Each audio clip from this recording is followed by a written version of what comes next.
The war in Europe was supposed to be over. Berlin was in ruins. Hitler was dead. Nazi flags were being torn down from buildings that had once terrified the world. Allied soldiers hugged in the streets, believing they had survived the greatest storm in human history. But in the shadows of victory, another storm was forming. Two men stood on opposite sides of a broken continent. One was Joseph Stalin, the iron-fisted ruler of the Soviet Union, whose armies now occupied half of Europe. The other was General George S. Patton, the most aggressive battlefield commander the United States had ever produced. They never fired a shot at each other, but the world came terrifyingly close to watching them do exactly that, and if they had, World War III would have begun in 1945. As German armies collapsed, the Red Army surged westward like a tidal wave. Soviet tanks rolled through Poland, Hungary, Romania, and into Germany itself. Millions of soldiers marched forward, carrying with them not just rifles, but Stalin's vision of a communist Europe. At the same time, Patton's Third Army was tearing across France and into Germany faster than anyone believed possible. His tanks raced through towns, bypassed enemy strongholds, and shattered German defenses before they could even organize. Patton loved speed. Stalin loved control. That difference would nearly ignite a new war. Patton did not see the Soviet Union as an ally. He saw it as the next enemy. While politicians celebrated victory, Patton looked east and saw something terrifying, an empire expanding into the heart of Europe. To him, Hitler had been a problem that could be solved. Stalin was a problem that could not. In private conversations, Patton said something shocking. "We defeated the wrong enemy." Those words would one day reach the Kremlin. Stalin, meanwhile, was building a wall of influence across Eastern Europe. Governments were replaced. Elections were controlled. Opponents disappeared. To Stalin, the lands his soldiers had bled for belonged to him now.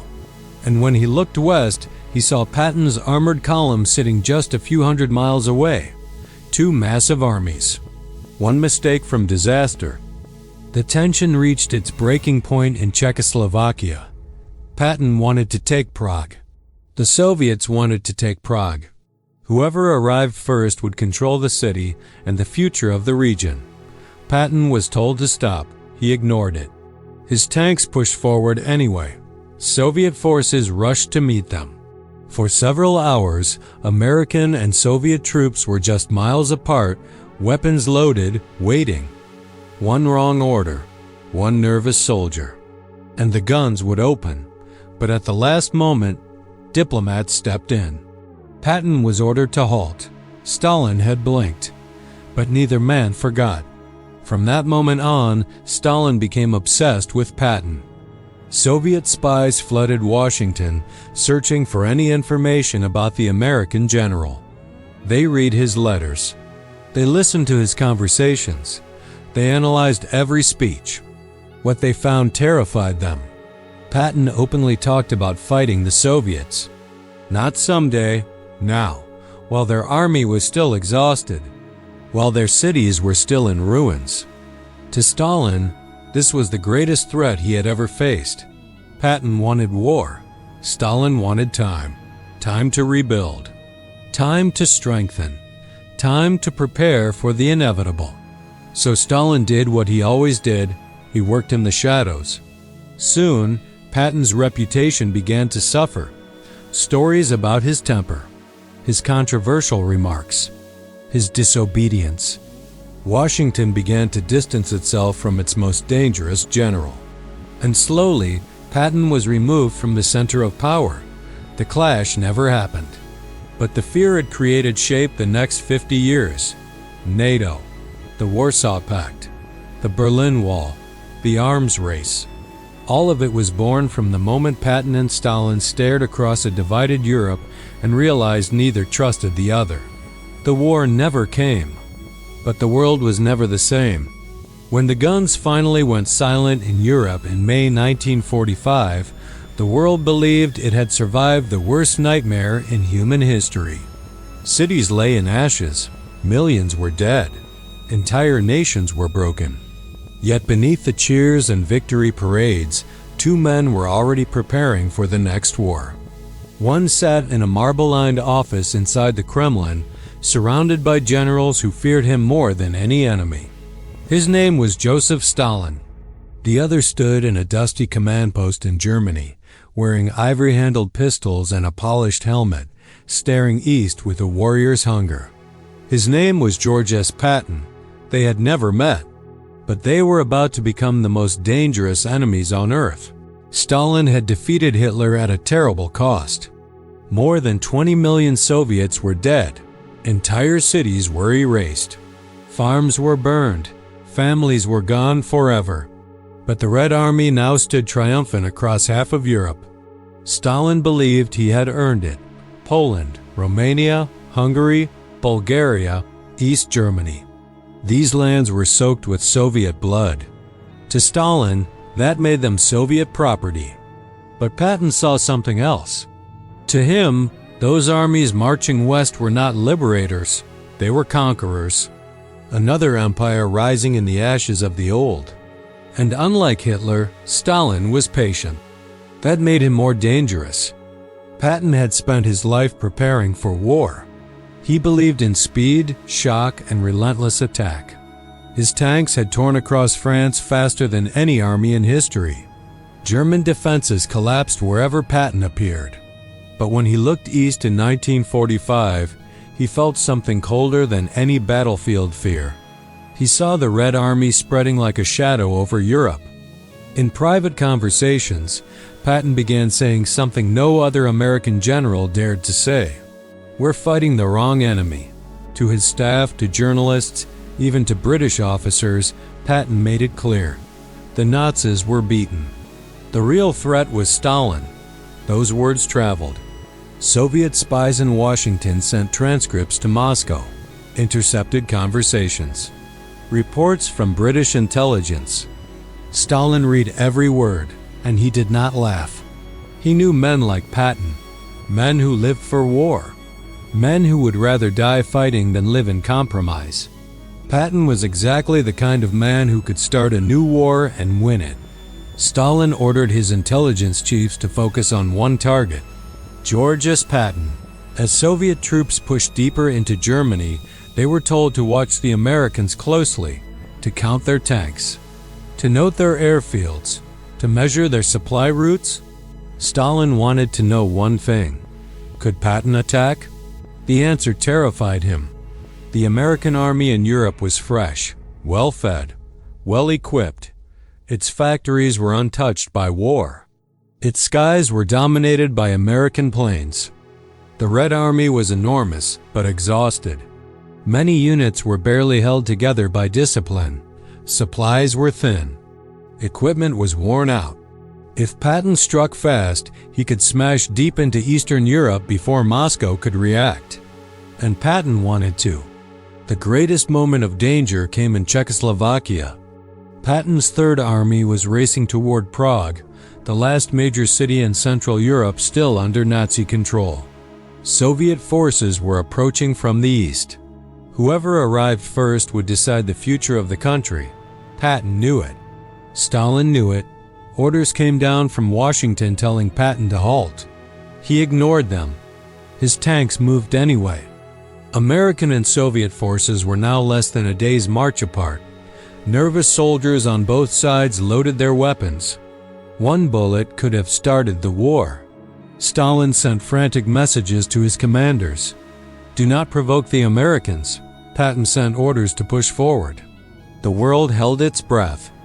At the last moment, political leaders intervened. Patton was ordered to stop. The Soviets entered Prague.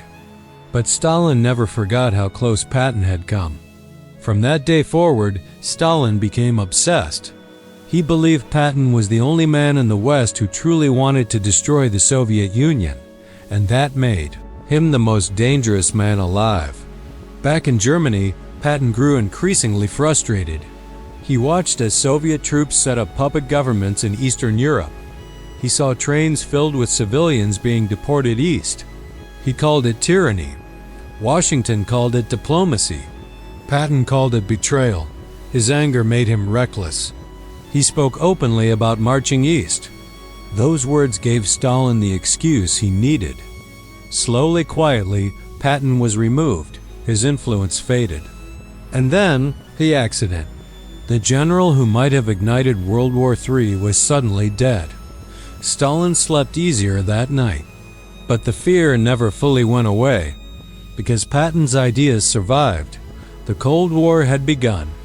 And the world would live under the shadow of that almost war for the next 50 years. The world did not explode into war when Patton died. That was the cruelest irony of all. Instead, it froze. Across a shattered Europe, two vast armies stared at one another through barbed wire and rubble. American, British, and French troops held the West.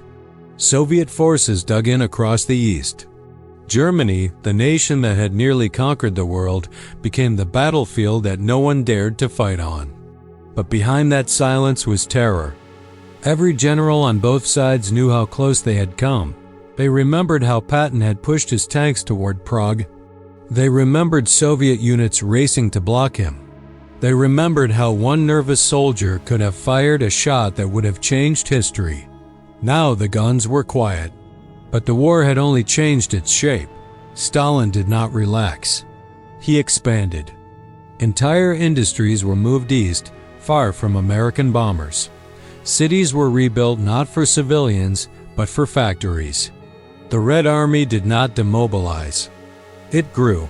New tanks rolled off assembly lines. New airfields were carved into forests. New divisions were trained. The Soviet Union was preparing for the war Patton had wanted. In Washington, American leaders were forced to confront a reality they had hoped to avoid. The Soviet Union was not leaving Eastern Europe. Stalin had no intention of giving up what his armies had taken. The alliance of necessity was dead. A new enemy had replaced the old one. Patton's warnings suddenly sounded prophetic. Military planners began studying his campaigns. His use of speed, his deep penetration tactics, his philosophy of breaking an enemy before it could organize. The irony was cruel. The man they had silenced had become their teacher. American armored divisions were rebuilt in his image. Rapid strikes, massive logistics, air support synchronized with tank columns. The idea was simple. If war came, it would be Patton's war. Fast, brutal, decisive. Across the Iron Curtain, Soviet generals studied the same reports. They saw the danger clearly. The West was preparing to fight exactly the way Patton would have. So they responded in the only way they could, by turning Eastern Europe into a fortress. Millions of soldiers were stationed from the Baltic Sea to the Balkans. Thousands of tanks were parked in forests, hidden beneath camouflage nets. Missile bases were dug deep into the earth. Every road was measured for armor. Every bridge reinforced. They were waiting for Patton's ghost. In 1948, the world came close again. Berlin was cut off by the Soviets. American planes rushed in supplies. Stalin tested the West's resolve. The question hung in the air. Would they fight? They did not. But the message was clear. The line had been drawn. Years passed. New leaders came. New weapons were built. But the fear remained. Stalin died in 1953. He never saw the war he had feared. But he left behind a world divided by it. From Korea to Cuba, the shadow of Patton and Stalin's almost war stretched across the globe. Every crisis carried the same question. Would this be the moment it all explodes? The answer was always no. But only just. The clash that never happened became the most dangerous story of the 20th century. Two men, two empires.